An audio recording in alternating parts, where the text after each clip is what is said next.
ஒரு சின்ன ஜெபம் பண்ணுவோம். இயேசுவின் நாமத்தினாலே நீர் பேசும் ஆண்டவரே, நீர் எங்களை உயிர்ப்பித்து பலப்படுத்தி வழி நடத்துவீராக. தேவ கிருபைகள் அதிகமாய் தாங்கட்டும். இயேசு மூலம் ஜெபிக்கிறேன் ஜீவன் உள்ள தகப்பனே, ஆமென். நான் 2 வகையான கிறிஸ்தவர்கள்னு சொல்லி ஒரு சத்தியம் எழுதினேன். நன்றியோடு கூட துதிக்கிறேன். என்னென்னா, பவுல் எபிரேயரில் பிறந்த எபிரேயன், ஒரிஜினல் கிறிஸ்தவன். இன்னொருத்தன் தீமோத்தேயு, அவள் அம்மா யூத பெண், அப்பா கிரேக்கன். யார்? ஹிட்லர் மாதிரி. நன்றியோடு கூட துதிக்கிறேன். அவனுடைய கிரியைகள் என்ன, பவுலுடைய கிரியைகள் என்ன? அப்படி தான் தீமோத்தேயு உத்தம குமாரனாக இருந்தாலும் பயப்படுகிற மனுஷனாக இருந்தான் அப்படின்னு பல காரியங்கள் இருந்தது. அதை குறித்து தியானம் பண்ணினேன். அது ரொம்ப பிரயோஜனமாக இருந்தது. இப்போ நான் சொல்லக்கூடிய காரியங்கள், நீங்கள் ஆவிக்குரிய உலக பயத்தை ஆவிக்குரிய முறையிலே தீர்ப்பது எப்படி? உலக பயங்கள் அநேகருடைய வாழ்க்கையிலே ஏதாவது ஒரு கோணத்தில் பயம் அவனை ஆளுகை செய்கிறது. ஒரு சின்ன உடம்பு சரியில்லையா, அது இப்படி இருக்குமோ அப்படி இருக்குமோ, மரண பயங்கள், எதிர்காலத்தை குறித்ததான பயங்கள், தன் சந்ததியுடைய வாழ்க்கையை குறித்ததான பயங்கள். நன்றியோடு கூட துதிக்கிறேன். அல்லது அந்த உலகத்தில் எப்படி வாழப்போங்கிற பயமே அநேகருக்கு இருக்கிறது. அதனால் நன்றியோடு கூட துதிக்கிறேன். இந்த பயத்தின் சக்தி ஒவ்வொரு மனிதனையும் ஆளுகை செய்கிறது. பயப்படாத மனுஷனே கிடையாது. ஏதாவது ஒரு கோணத்தில் எங்கேயாவது ஒரு பகுதியில் நீங்கள் பேய்க்கு பயப்படாமல் இருக்கலாம். மனைவிக்கு பயப்படக்கூடியவங்களே ரொம்ப பேர், பெற்றோர் பிள்ளைக்கு பயப்படக்கூடியவங்களே ரொம்ப பேர். இப்படி பயம் ஒவ்வொரு மனுஷனையும் பகிரங்கமாய் ஆளுகை செய்கிறது. அதனால் இந்த பயத்தை ஜெயிப்பது எப்படி அப்படிங்கிறது தான் இன்னைக்கு உடைய சத்தியம். நீ இயேசுவை சந்தித்தால் அது அவர் மூலமாய் கிடைக்கிற வசனம், அவர் மூலமாய் கிடைக்கிற விசுவாசம், அவர் மூலமாய் கிடைக்கிற பரிசுத்தம், அவன் மூலமாய் கிடைக்கிற அவர் மேல் வைக்கிற அன்பு, அவர் நம்மேல் வைக்கிற அன்பு, ஆவியின் கனிகள், அவருடைய தொடுதல், அவருடைய உணர்த்துதல், அவருடைய நடத்துதல், அவர் நம்ம அலுவலிய ஆலோசனைகள், இதெல்லாம் உங்கள் பயத்தை உங்களை விட்டு நீக்கிரும். இந்த தன்மைக்கு வராமல் அநேகர் இந்த உலகத்தின் பிடியாகிய இந்த பயத்திலிருந்து விடுதலையாகாமல் வாழ்ந்து கொண்டிருக்கிறார்கள் கிறிஸ்தவர்கள். பயம் பயம் பயம் பயம், எதுக்கு எடுத்தாலும் பயம்தான். இந்த பயத்திலிருந்து ஜெயிப்பது எப்படி? தைரியம் வருவது எப்படி? நீங்கள் மனம் திரும்பி பாவமன்னிப்பு நிச்சயத்தை பெற்று பரிசுத்த ஆவியின் ஆளுகைக்கு வரும் பொழுது உங்களுக்கு எல்லாவித பயத்தினின்றும் அவர் நீங்களாக்கி உன்னை விடுவிப்பேன்னு வேதம் சொல்லுகிறது. பயப்படாதே, பயத்தின் முள் நீ படாதே என்று சொல்லி 365 இடத்துல எழுதியிருக்குன்னு அநேகர் பிரசங்கிக்க நான் கேட்டிருக்கிறேன். ஆனால் பயத்திலிருந்து விடுதலையாகி தைரியத்தை பெற்றுக்கொள்வது எப்படிங்கிற போதனை தான் அநேக இடத்துல இல்லை. நான் இன்னைக்கு போதிக்கலான்னு நினைக்கிறேன் இயேசுவின் நாமத்தினால. ரொம்ப பயப்பட்ட மனுஷன்ல ஒரு மனுஷன் தான் யாக்கோப்பு. யாக்கோப்பை மாதிரி பயந்த மனுஷன் நீ பைபிளில் அதிகமாய் பார்க்க முடியாது. யாக்கோப்பு அவன் பயந்த பயம் இருக்க பயங்கரமான பயம். ஆனால் அற்பமானவர்களை கொண்டு தேவன் தேசத்திலே பயத்தை நீக்கி, அவனுடைய அழுக்குகளை நீக்கி, அவனுடைய சுவாபத்தை நீக்கி பயன்படுத்துகிறான் அற்பமானவர்களை. தாவீது ரொம்ப அற்பமானவன் தேசத்தில் எடுத்து பயன்படுத்தினான்.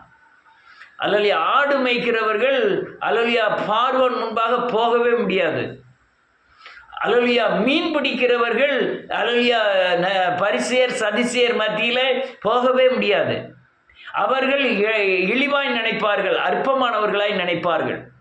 ஆனால் ஆடு மேய்க்கிறவர் தான் கொண்டு போய் தேவன் ராஜாவாய் மாற்றினார். ஆடு மேய்க்கிற யோசேப்பை தான் ஒரு தேசத்தில் அதிபதியாய் தேவன் மாற்றினார். இப்படின்னு நீங்கள் அற்பமானவர் அநேகரை தேவன் தேர்ந்தெடுத்ததை நீங்கள் பார்க்கலாம். நீங்கள் பைபிளில் சீசர்களில் அநேகர் மீன் பிடிக்கிறவர்கள் தான், செம்படவர்கள். இவர்கள் அல்லலியா தேவ அல்லலியா பரிசேர் சதிசேர் மத்தியிலே காய்பா அண்ணா காய்பா மத்தியிலே அற்பமாய் எண்ணப்படுகிறவர்கள். ஆனால் தேவன் தேர்ந்தெடுத்தது அற்பமானவர்களை தான். அவர் பயத்தெல்லாம் நீக்கி தைரியமாக இந்த தேசத்திலே ஊழியம் செய்யும்படியாக தேவன் தகுதிப்படுத்தினார். இங்கே யாக்கோப்பின் அல்லலியா பயத்தை குறித்து பார்த்தீங்கன்னா, முதல்ல பிறக்கும் போதே பயம். முதல்ல வெளிப்படக்கூடியவன் அல்லலியா நன்றியோடு கூட துதிக்கிறேன் கர்ப்பத்திலிருந்து பிறகு அவன் பயந்து பின்னால போய் தான் முன்னால அண்ணன் பிறக்கிறான், ஏசா பிறக்கிறான். இந்த பிறக்கும் போதே பயம். பிறகு அண்ணன்ட்டு அந்த பைற்றாங்குள்ள எல்லாரும் தெரிஞ்சதுனால தான் அந்த வசனத்தை வாசிக்காம மேலோட்டமாக சொல்லிக்கிட்டு இருக்கேன். பைற்றாங்குழுக்காக அல்லேலூயா ஏசா அந்த நன்றியோ ஆசீர்வாத அந்த சுதந்திரவாதத்தை விற்று போட்ட உடனே பயங்கரமான பயம் பற்றியதுனால தான் அவன் ரெபேக்காள் பின்னால் போய் ஒளிந்து கொண்டான்னா ஒளிஞ்ச மாதிரிலாம் எழுதலை, அவளை சார்ந்திருந்தான். ஆனால் ஏசா பயப்படுகிறவன் அல்ல, அவன் வேட்டையாடுகிறவன். அவன் எப்பவும் தைரியமாக இருக்கிறவன். அப்பாவுக்கும் பயப்பட மாட்டான், அம்மாவுக்கும் பயப்பட மாட்டான். அதில் அவன் வேதம் சொல்லுது, அவனுக்கு கோபம் என்று வந்தால் திருமணம் முடிப்பான். கோபம் வந்துட்டுனா உடனே போய் ஒரு கல்யாணத்தை முடிப்பான். அதுதான் ஏசாவுடைய தொழில். மாறுவேடம் போட்டு போய் ஈசாக்க யாக்கோப்பு ஏமாத்திட்டான். ஏமாத்தின உடனே அல்லேலூயா ஏசா சொல்கிறான், நான் அன்னைக்குனாலும் இவனை நான் கொண்டு போடுவேன். அப்பா இறந்த பிறகு, அப்பாவுடைய நாட்கள் முடிந்த பிறகு நான் என் சகோதரனாகிய யாக்கோப்பை கொன்று போடுவேன் என்று தீர்மானிக்கிறான். அந்த தீர்மானம் தாய்க்கு தெரிய வருது, ஒரே பயம் பிடிச்சிட்டு யாக்கோப்புக்கு. வாசிக்கலாமே, ஆதியாகமத்தின் புஸ்தகம் 27வது அதிகாரம்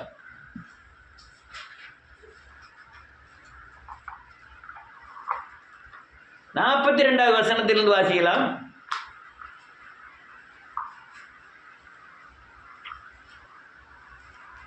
மூத்த மகனாகிய ஏசாவின் வார்த்தைகள் ரெபெக்காளுக்கு அறிவிக்கப்பட்டது.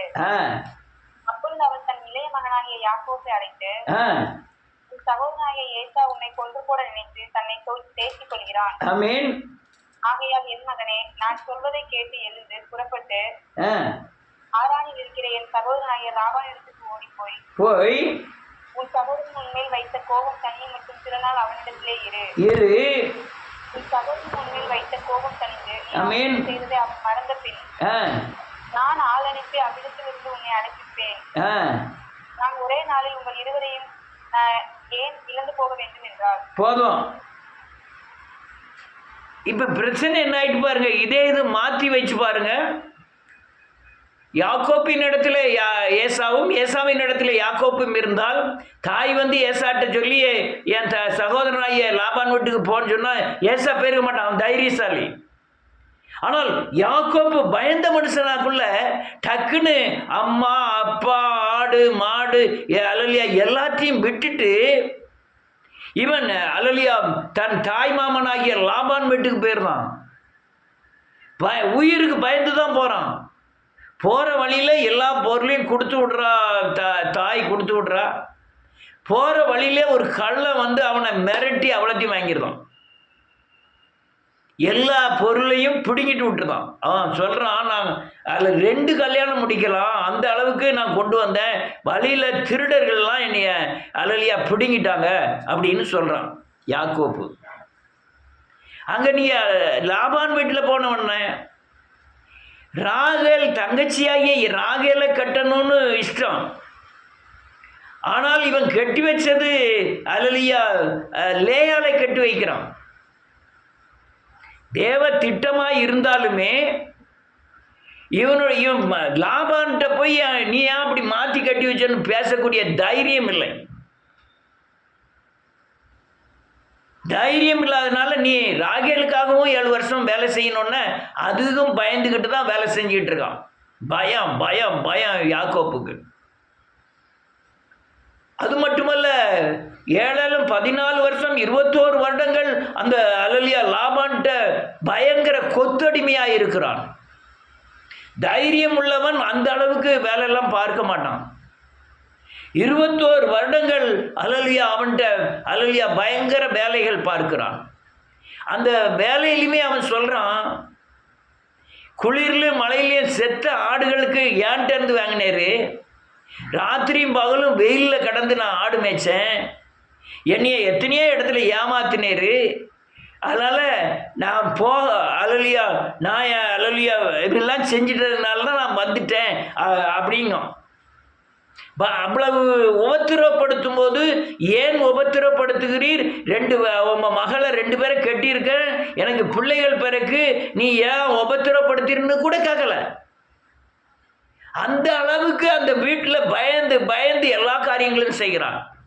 4 மனைவி ஆயிட்டு 10 பிள்ளைகள் ஆயிட்டு எல்லாத்தையும் கூட்டிக்கிட்டு 11 பிள்ளைகள் கூட்டிக்கிட்டு அல்லேலூயா ராத்திரியோட ராத்திரியா கிளம்புதான். ஏன்னா பயப்படுதான், லாபானுக்கு ரொம்ப பயப்படுதான்.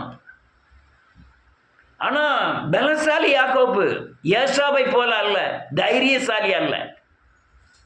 அதனால அந்த பயந்து பிள்ளைகள்லாம் கூட்டிக்கிட்டு திருட்டளவாய் ஏன் வந்தேன்னு கேட்குறான். அந்த எல்லாருக்கும் தெரிஞ்சதுனால தான் நான் வசனத்தை வாசிக்காம பேசிட்டு வரேன். ஆனால் கிளம்பி வந்த பிறகு பரிவாரத்தோடு கூட வரும் பொழுது பின்னால் லாபான் விரட்டிட்டு வரான். இப்போ என்ன செய்யணும்னே அவனுக்கு தெரியல, பயம். உடனே சொல்கிறான், அவன் லாபான் வந்து சொல்கிறான், எப்பா நீ போகிறதா இருந்தா நீ என்கிட்ட சொல்லியிருப்போனா மேலே தளத்தோட நீ அனுப்பியிருப்பேனே, ஏன் அப்படி வந்துட்ட அப்படின்னா. நீ இப்படி செய்வேன்னு எனக்கு நல்லா தெரியும், அதனால தான் நான் பயந்து போய் வந்துட்டேன் அப்படிங்க. அது மட்டுமல்ல, லாபான் சொல்கிறான், நீ எங்கே எப்போனாலும் எப்படினாலும் போ, எனக்கு ஒன்றும் பிரச்சனை இல்லை, நீ பார்க்குற எல்லாம் என்னுடையது, 4 மனைவியும் என்னுடையது, நீ பார்க்குற மிருக ஜெய்வன்கள் பூராமே என்னுடையது, நீ இப்படி வந்திருக்கிறது சரியில்லை, நீ போனதான் போனேன், என் தெய்வங்களை ஏன் கொண்டு வந்த அப்படிங்க. உடனே லாபான் அல்லேலூயா யாக்கோப்பு சொல்கிறான், தெய்வத்தை யார்கிட்டேருந்து எடுக்கிறியோ அவங்க கொல்லப்படட்டும் அப்படின்னு சொன்ன உடனே தேடுதான், வீட்டில் தேடினா, எல்லாருக்கும் தெரிஞ்சது தான், தேடுறான், கிடைக்கல. பயம், அவனுக்கு பயம். ஆனால் இப்படி வரும்போதே லாபானை கனவுல தேவன் சந்தித்து, அல்லேலூயா யாக்கோப்பு போயிட்டுருக்கான், அவனுக்கு ஏதாவது தீமை செஞ்சன்னா நீ செத்த அப்படிங்கிற மாதிரி பேசிட்டார் ஆண்டவர். பேசுனதுனால தான் அவன் இன்னும் அதிகமாக பயங்காட்டல அவனை. ஆனால் பேசுனதுனால தான் இணங்கி போனான். இணங்கி போயிட்டு அல்லேலூயா 2 பேரும் உடன்படிக்கை பண்ணிட்டு, அவன் என்ன சொல்கிறான், இந்த காரியத்துக்காக நான் போன பிறகு என் பிள்ளைகளை இதுக்கப்புறம் நான் பார்க்க போகிறதில்ல, இது நிமித்தம் என் பிள்ளைகளை ஏதாவது செஞ்சிடக்கூடாது அப்படின்னு சொல்லி உடன்படிக்கை வாங்குதான் லாபான், பலி செலுத்தி.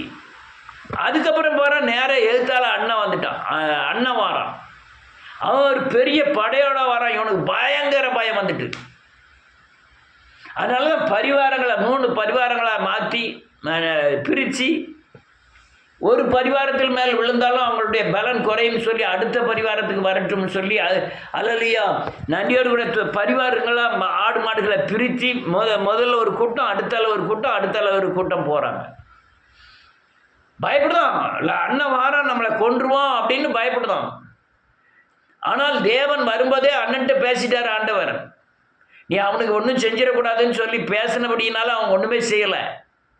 அப்படி இருந்தும் ஒரு பகுதி மிருகங்களை அல்லேலூயா வெகுமதியாக கொடுக்காம எடுத்துக்கிடுங்க அண்ணன், என்னை மாத்திரம் விட்டுருங்க அப்படிங்கிற மாதிரி சொல்கிறான். இவ்வளவு பயம் நிறைந்த கிறிஸ்துவ ஜீவியம் அநேகர் மத்தியில் இருக்குது. ஊர்க்காரன் என்ன செஞ்சிருவான், உறவுக்காரங்க என்ன செய்வாங்க, சொந்த பந்தங்கள் மூலமாய் தாக்கப்படுவோம் அப்படிங்கிற பயம், நோயினால் நோய் வந்துருமைங்கிற பயம், எதிர்காலத்தை குறித்ததான பயம் ஒவ்வொருவரையும் ஆட்டி படைப்பதை பார்க்கிறேன். அநேகர் குடும்பம் எப்படி நடத்தணும்னே தெரியல, மனைவி பிள்ளைகள்கிட்ட எப்படி நடக்கணும்னே தெரியல. அதனால் உண்டாகிற பிரச்சனையினால் வருகிற அல்லேலூயா பயங்கள், வேதனைகள். நீங்கள் கணவன் மனைவிக்குள்ள சரியான ஐக்கியம் இல்லைனாலே உனக்கு பயம் வந்துடும். நான் அநேக நேரம் பார்த்துருக்கேன், எனக்கு பயம் வந்திருக்கு. ஐயோ இப்படி ஆகிட்டுதான், மலை மாதிரி இப்படி வந்துட்டுதான், நான் என்ன செய்யட்டும்? இதுக்கப்புறம் எனக்கு அண்ணன் இல்லை, தம்பி இல்லை, சொந்த பந்தம் உறவு இல்லை, ஆண்டவரை தவிர வழி இல்லை, ஆண்டவரையும் திடீர்னு சந்திக்க வழி இல்லை அப்படின்னு நினச்சி நானே வேதங்களை வாசித்து ஜெபம் பண்ணிக்கிட்டு இருக்கும்போது மனைவியானவள் வருவா, நான் 10 நாள் கஷ்டப்பட்டதை இது சிம்பிளாக சொல்லிடுவா, ஏன் இதுக்கு போய் என்னத்தை போட்டு பயந்துக்கிட்டு கிடைக்கியா அப்படின்ட்டுருவா. அதுக்கு தான் உங்களுக்கு ஐக்கியங்கள் தேவை. கணவன் மனைவியும் ஒரே ஐக்கியங்கள் தேவை. மனைவி கணவனை பலப்படுத்துவாள். இப்போ உலகத்தில் படுத்துவாங்க. கூட 2 தோசை தின்னுங்க, இன்னும் 4 இட்லி சாப்பிடுங்க, கூட கொஞ்சம் சோறு சாப்பிடுங்க அப்படின்னு தான் பலப்படுத்தாங்களே தவிர, வாங்க வேதத்தை வாசிப்போம், வாங்க ஜெபம் பண்ணுவோம், வாங்க பாவரிக்கை செய்வோம், இந்த கதையே கிடையாது. சரீரத்துக்கு ஊட்டத்தை கொடுத்து பலப்படுத்துவாங்க. அதனால் இந்த ஐக்கியங்கள் உண்டாகாமல் இருந்தாலே உங்களுக்கு பயம், வாழ்க்கை பிரச்சனையில் பயம் வந்துடும். கணவன் மனைவிக்குள்ள ஆவிக்குரிய ஐக்கியம் இல்லைனால உங்களுக்கு வாழ்க்கையில் பயங்கர பயங்கள் வந்துடும். இப்படி பயந்து பயந்து சாகுறான். வரும்போது வாசிப்போம் 28வது அதிகாரம்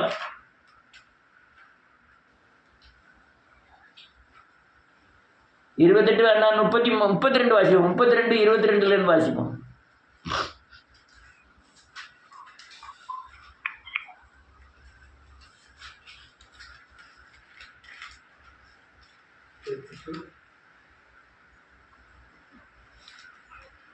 ராத்திரியில் எழுந்திருந்து தன் 2 மனைவிகளை 32 22 பக்கம் 42 11 குமாரரை கூட்டிக் கொண்டு யாப்ரித் என்கிற கடந்தான்.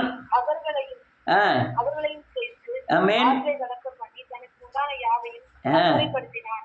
இதுதான் ஒரு மனுஷன் பயத்துக்குள்ள கடுமையான பயத்துல வரும்போது செய்யக்கூடிய காரியம். பிள்ளைய கணவரை எல்லாத்தையும் ஒரு ஒரு ஒரு ஒரு வழி படிச்சுட்டு நம்ம தனித்து தேவனோடு தங்கணும். அதுக்காண்டி வீட்டில் ஒரு வீட்டு இருக்கு, நம்ம இன்னொரு வீட்டுக்கு எங்கே போக? நம்ம வீட்டில் பக்கத்தில் படுத்திருந்தாலுமே நம்ம தனித்து இருக்க ஒரு ரூமில் போய் தனியாக தேவனை சந்திக்க நீங்கள் ஆயத்தப்படணும். உலக சிந்தனைகள், உலக பாடுகள், உலக காரியங்களிலிருந்து விடுதலை ஆகுவதற்காக நீங்கள் தேவசனை சந்திக்கிறதுக்கு நீங்கள் ஆயத்தப்பட வேண்டும். அடுத்த நிலை இருக்கு 23 வாசிமா.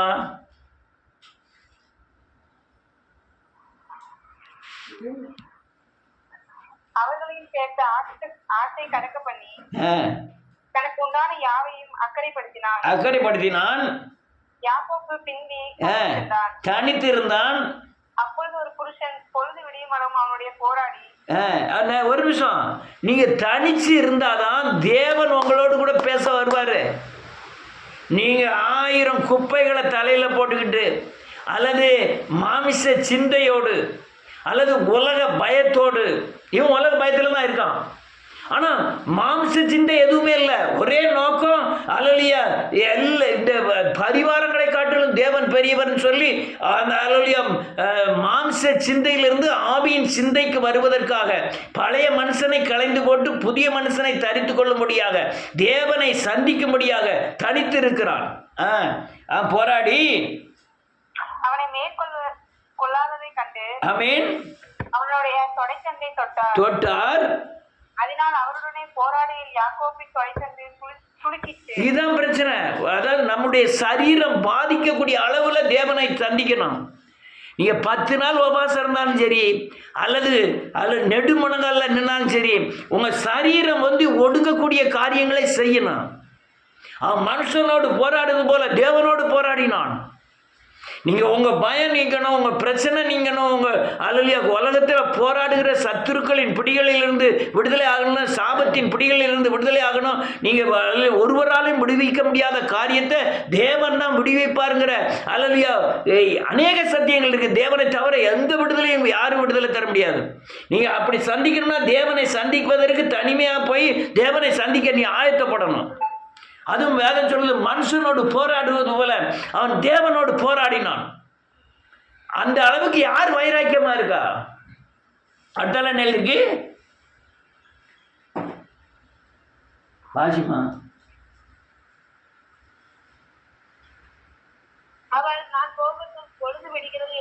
ஆமென். அதற்கு அவர், நீர் என்னை ஆசீர்வதித்தால் ஒழிய உம்மை போகவில்லைன்னு. எவ்வளவு பெரிய போராட்டம்! நீ இப்படிலாம் நீங்க ஜெபம் பண்ணலன்னா நீங்க பயத்திலே கடைசி வாழ்க்கை முடியும் தண்ணி பயத்திலே போயிட்டே இருக்க வேண்டியதான். இப்படிலாம் நீங்க ஜெபம் பண்ணலாம் வீட்டில் இருக்கிற பிரச்சனையோட பல வருஷங்கள் ஓடிக்கிட்டே தான் இருக்கும். இப்படிலாம் பேசலாம் ஒருத்தருக்கு ஒருத்தர் கசப்பு முறுக்கத்தில் ஓடிக்கிட்டே தான் இருக்கும் காலங்கள். நீ பிடிக்க வேண்டிய இடம் தேவன். நீ ஆசீர்வதித்தால் ஒழிய உண்மை விடுவதில்லைன்னு சொல்லி அல்லேலூயா பிடிச்சிட்டா மனுஷனோடு போராடுவது போல வைராக்கியமாய் போராடினான். அவர் எந்த காரியத்தினால பயத்தை நீக்கினார்னு எழுதியிருக்கு பாருங்க. அடுத்தால என்ன எழுதிருக்கு? ஆமென். யாக்கோப்பு என்பதற்கு என்ன அர்த்தம் தெரியுமா? எத்தனை அர்த்தம். அப்போ என்ன அர்த்தம்?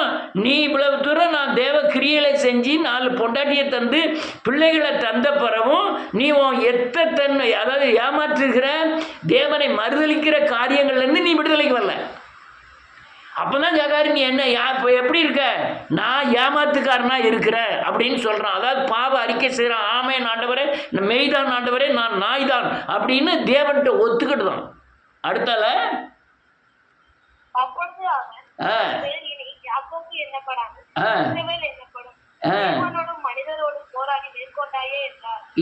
இன்னுமே உன் பேர் இஸ்ரேல் எனப்படும் என்றாரு.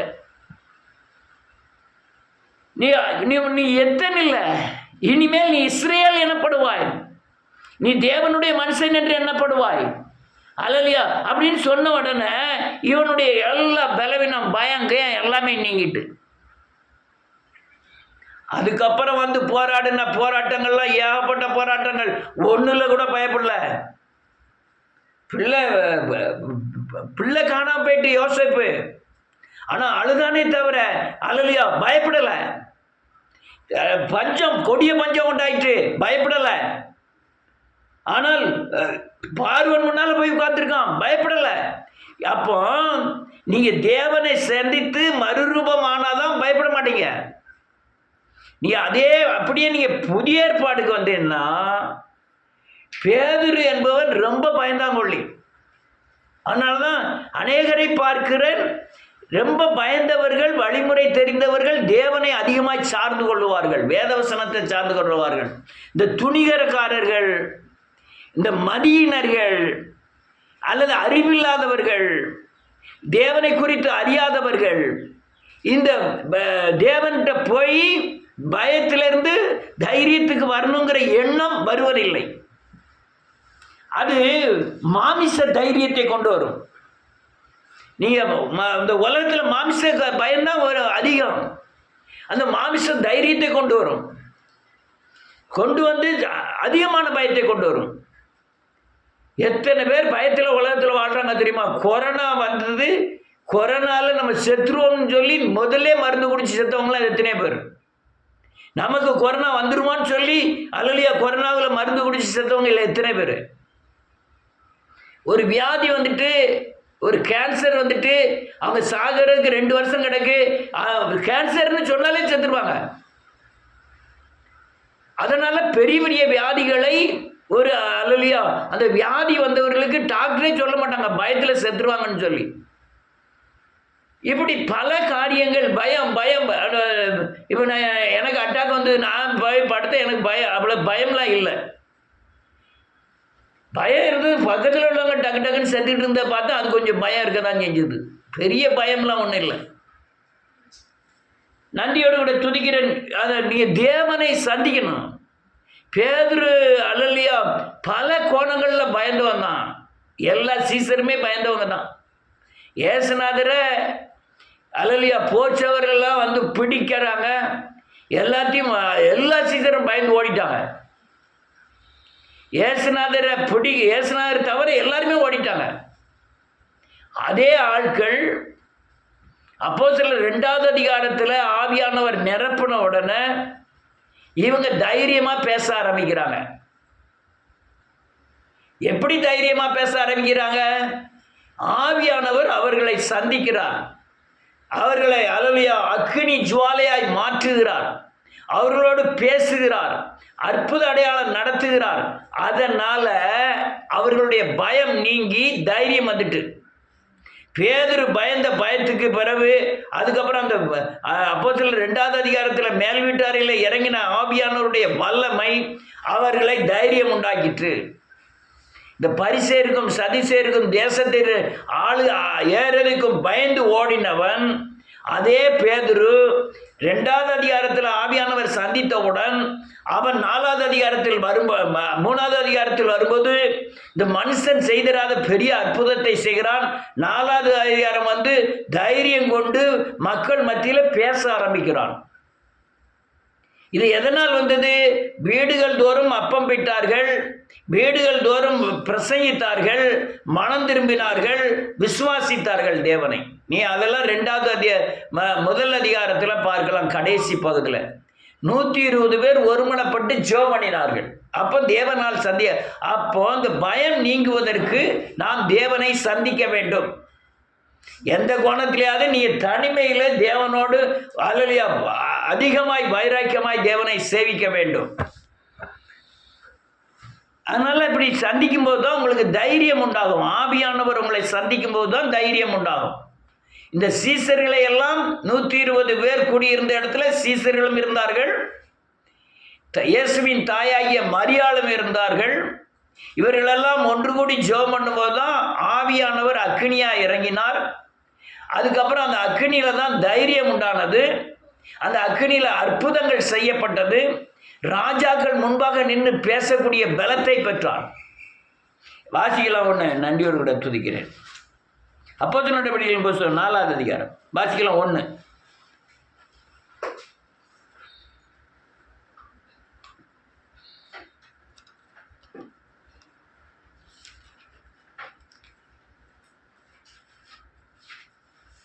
வாசிங்க.